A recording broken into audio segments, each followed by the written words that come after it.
BC కోట సాధించేదాకా విశ్రమించాం, ఢిల్లీలో ఇవ్వకుంటే గల్లీలో తేల్చుకుంటామన్న రేవంత్.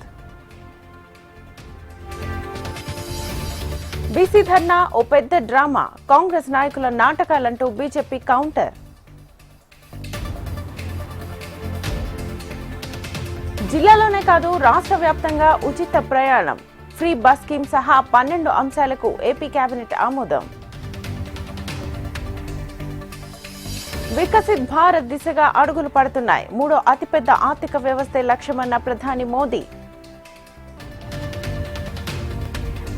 ఇవాళ మంగళగిరిలో చంద్రబాబు పర్యటన, జాతీయ చేనేత దినోత్సవంలో పాల్గొనున్న సీఎం.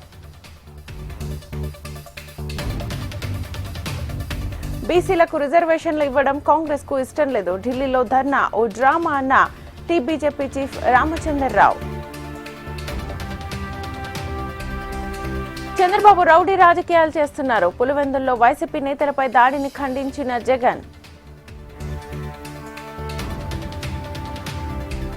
గెలవడమే కాదు ప్రతిపక్షంలోనూ ప్రజల వెంటే ఉండాలి, అచ్చంపేటలో కార్యకర్తల భేటీలో గువ్వల బాలరాజు వ్యాఖ్యలు. సృష్టి కేసులో 22కు చేరిన అరెస్టులు, 80 మంది పిల్లలను అమ్మినట్లుగా ఒప్పుకున్న నమ్రత. సంగారెడ్డి జిల్లా అన్నారంలో అగ్ని ప్రమాదం, గుబ్బ కోల్డ్ స్టోరేజ్ లో చెలరేగిన మంటలు. కరీంనగర్ జమ్మికుంట మడిపల్లిలో ప్రమాదం, ఎక్స్ప్రెస్ రైలు ఢీకొని 2 కూలీలు మృతి.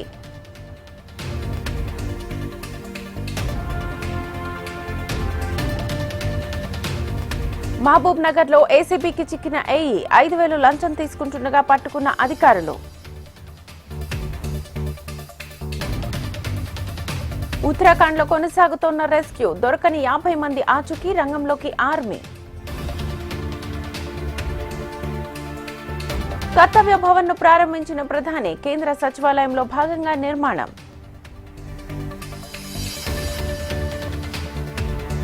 పథకాలపై సీఎం పేరు పెట్టుకోవచ్చు, స్టాలిన్ ప్రభుత్వానికి సుప్రీంకోర్టులో ఊరట.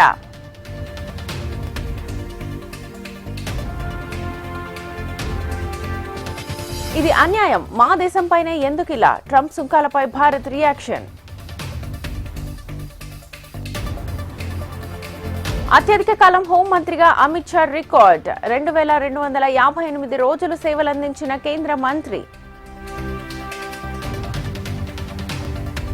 పరువు నష్టం కేసులో రాహుల్ గాంధీకి ఊరట, బెయిల్ మంజూరు చేసిన జార్ఖండ్ ప్రజా ప్రతినిధుల కోర్టు. ఈ నెల 31న చైనాకు ప్రధాని మోదీ, 2 రోజుల పర్యటనకు షెడ్యూల్ ఖరారు.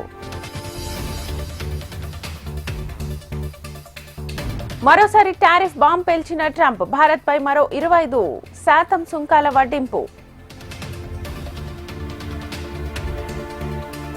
మలయాళ నటి శ్వేతా మీనన్ పై కేసు నమోదు, సామాజిక కార్యకర్త ఫిర్యాదు మేరకు చర్యలు. చరిత్ర సృష్టించిన ఆఫ్ఘనిస్తాన్ బౌలర్ రషీద్, టీ20 క్రికెట్లో 650 వికెట్లు తీసిన బౌలర్ గా రికార్డ్. మహమ్మద్ సిరాజ్ నిలకడగా ప్రదర్శన చేస్తున్నాడు, తగిన గుర్తింపు దక్కడం లేదన్న సచిన్ టెండూల్కర్.